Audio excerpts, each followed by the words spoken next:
Tena koto, tena koto, tena koto kase. Ko Robin Humphreys, toko inua, ko otutahi aho. It's great to be with you this morning. A little jump start here for all of us to make sure we're all awake. It's good. We all need it. Although my 6-year-old and 2.5-year-old definitely made sure that was happening this morning.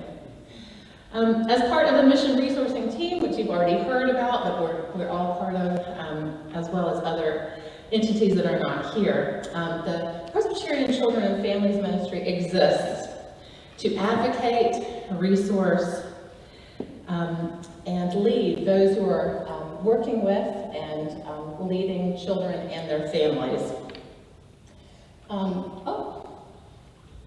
You need to click. Oh, I've got it. You've got We got it. Okay. Sorry about that. That's all right. There we go. That's us. Our vision, we exist and we see communities of faith inspired to share God's big story by engaging authentically with children and families, children and their families.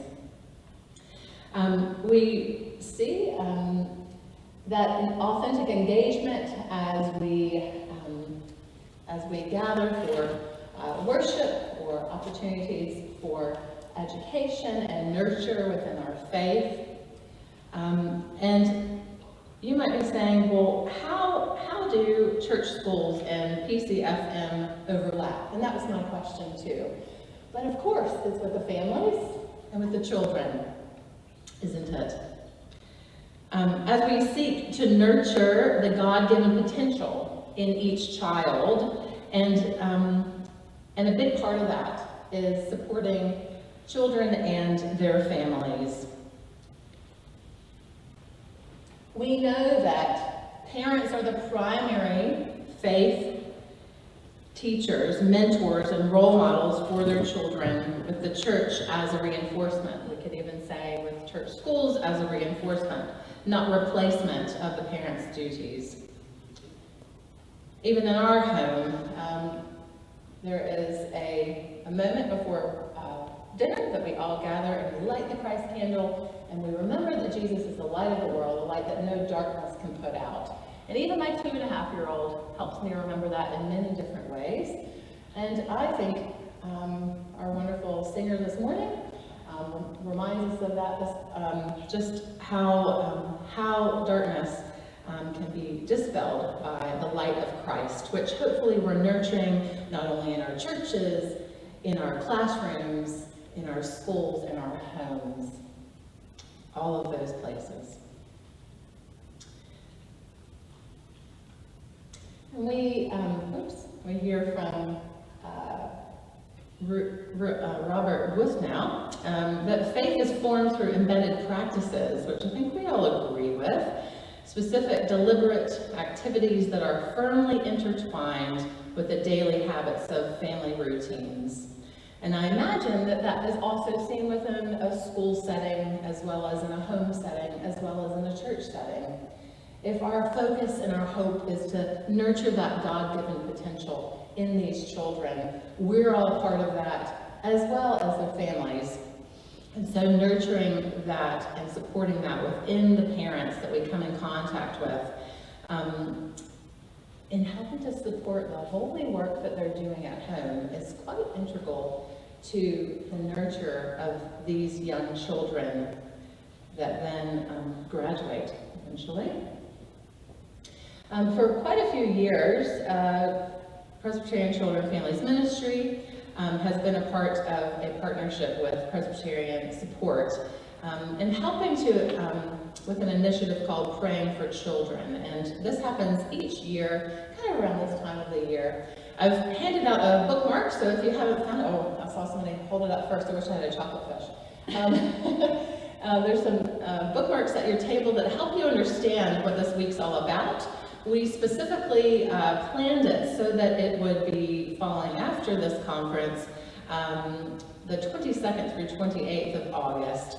And so we worked together to create this week. We have a kit day of resources that include a PowerPoint, as well as some activities that could be used in a church setting, in a school setting, in a home setting. So we try and bring it across the board so that it can be accessible and helpful in that.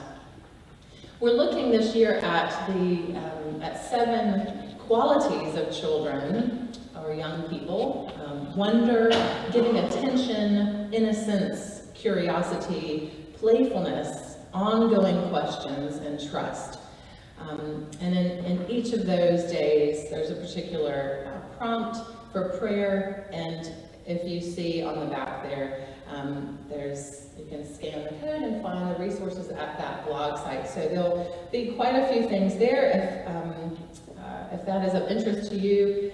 And you all represent very different places and capacities within the church schools, which I don't know all about, but hopefully I'll learn more about.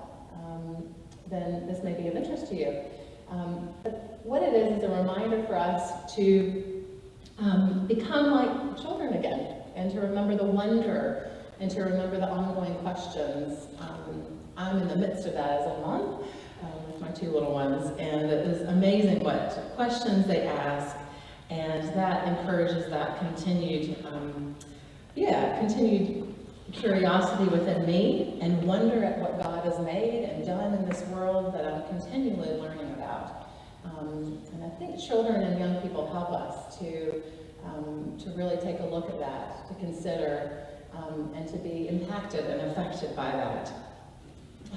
Just the other day, I got a wonderful reminder of the impact of teachers on students. I was a former student in the United States, and one of my first children that I had as a student, who I helped teach how to read, she just had a child the other day, and so I thought, well, I feel a little old, but these things happen, and we can join in that joy within these children that we teach, that we nurture, and we can celebrate that together. And so we're here to continue, and I look forward to understanding more of what you do as we move into continued partnership. And it's good to be here today, and I really appreciate your patience with us as we're sorting out our technology. So that concludes my time up here. I will re-welcome Phil, maybe? Is that what we're doing here? Yeah. Okay. So if you have any questions about the Praying for Week in particular, or any other things, I'd love to meet as many of you as I can during morning tea today. Thanks so much. You don't want to take questions now? Okay. No, I don't think so.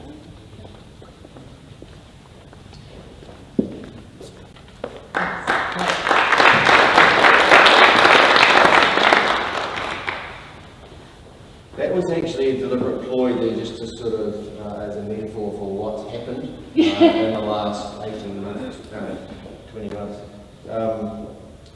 Because I started February last year, saying to everybody this is going to be the best year in global mission that we've ever had. And Reuben will remember he hosted a meeting at St Kentigern's for the Vanuatu team, people from around New Zealand who've been working with work in Vanuatu, and it was just going to be great. And it was just at that meeting towards the end of February that things started to really to go south, and so the whole year completely changed. So can you just move that on for me? Yeah. So we have key partners in 3 churches, largely Vanuatu, Myanmar, and the Church of North India. And just saying that, hopefully you'll be aware of some of the incredibly difficult times people in these countries have been experiencing in the last year or so. So I'll talk a little bit about that. As I said, ecumenical relationships on a slightly different level, but still very important, with churches in Korea and Taiwan, and often exchanges of personnel between those countries, and collegial relationships with churches throughout the Pacific, and those, of course, are very important to us as well. The first school I want to talk about, or the main connection here I want to talk about is in India. This is a historic connection going back many, many years, and it's just been there's kind of been like a re-establishment of that relationship in the past few years, and they've really reached out and are hungry for a greater connection with us. I'm not sure how familiar you are with the political situation in India, but under the Modi government, there's been a real shift to the right, a very fundamentalist movement, and non-Hindu minorities have really been subject to a lot of very difficult policies impacting on their life, and this is an example of it. So Christian institutions in India are feeling quite isolated, and so for them to have a relationship with another organisation, a Christian group outside of India, is very important to them because it helps them to feel a sense of connection and also gives affirmation to who they are in terms of their values and their life. So this is St Thomas School in Jagatri, and an example of the kind of problems they've been through. The principal there, Chandana Lal, she's in the chapel. She developed that chapel, she converted a room in the school into a chapel, and she was taken to court by members of the community for doing that because they were resistant to the growth of, anything that's sort of overtly Christian in that community, despite the fact that this is a Christian school. It's just an example of the challenge there. So obviously it's the wrong time and the wrong context to be thinking about doing anything on a face-to-face level, but there could be opportunity for kind of a sister-school relationship for this kind of school. They are really, it's a very well-known school in the area and is very highly regarded. They do lots of amazing things, and they took a group of students to NASA in the USA in the last couple of years. So they really reach beyond and look for new developments, and the thought has just come to me that this could be a possibility if any of our schools were wanting to connect with a school like this in India, and either between staff or student to student, there would be good learning opportunities there, because the use of technology is, it's just everywhere, and they're very, very accessible. Sort of having conversations with the principal on WhatsApp, not infrequently, and so it's very easy to connect. And she has a very deep faith and is very concerned to continue to nurture the faith of the Christian staff and the Christian value of the school, and so it could be a really interesting experience if anyone wanted to pick that up. The school is, while it's known as a Christian school, the vast majority of the students are Hindu and some Muslim, and a minority are Christian, just because the context of where they are in India is very, very largely Hindu area. So lots of opportunity to learn about interfaith things as well. So I just put that there as a thought. Here are some of the senior students. As you can see, they're very articulate, intelligent, really grounded, and just really hungry for interaction with English-speaking people. So something to think about, and I know the principal will really value it. Myanmar is a relationship that's become extremely important for both parties, us and them, but particularly for them at this point. You may know that Myanmar suffered a military coup in February. We all thought the country was improving in terms of its political and social development, but that was a veneer, sadly, and underneath that was a very brutal military leadership who were plotting a coup. They didn't want to lose power, effectively, and so the coup in February has brought the country to its knees as they have taken a firm grip again on the country, and democracy now seems like a very, very distant dream in Myanmar. So the Presbyterian Church of Myanmar is a very, very small minority group it's a very ethnically diverse country, and so the Christians come largely from a few ethnic minority groups, and the Presbyterian members are one of those. So we support them through these ways: mission support, income generation, education and scholarships, vocational training and crisis. And at the moment we're desperately trying to get funds in there to help with the dual crisis of COVID-19 and the impact of the coup. And it's an extremely distressing situation in Myanmar at the moment. The General Secretary recently said to a group of us who were with him on a Zoom call, he said, could you just stop that running through there, just hold it there. He said that, I feel like the verse in the Bible where it said nothing good can come from Nazareth. He said nothing good is coming from Myanmar at this time. So they're very desperate for international support. In terms of school connections, I don't really think there's anything we can do there, but if anyone was wanting to, in an educational sense, share with students about life in Myanmar, about the political situation, then that's something that I can offer some resources around. I can point you to websites where you can get information. I'm happy to come and speak about it if that's another option. It is something that unfortunately our media is not really picking up on, but is a really important story to tell about what's happening in Myanmar. In 2018, one of our own teachers, Presbyterian member, and she's now teaching at Naidai College. She went and taught in the Chin State in Myanmar, a very, very remote part of Myanmar, and they do have a number of schools, the Presbyterian Church there, and so they were very, very thrilled to have an English-speaking teacher at their school there for 6 months. This is in Mindat. If you Google Mindat now, you will discover some of the atrocities that the military regime has committed there. And I dread to think what's happened to some of these young people who have been caught up in that. It's just been an absolutely tragic situation.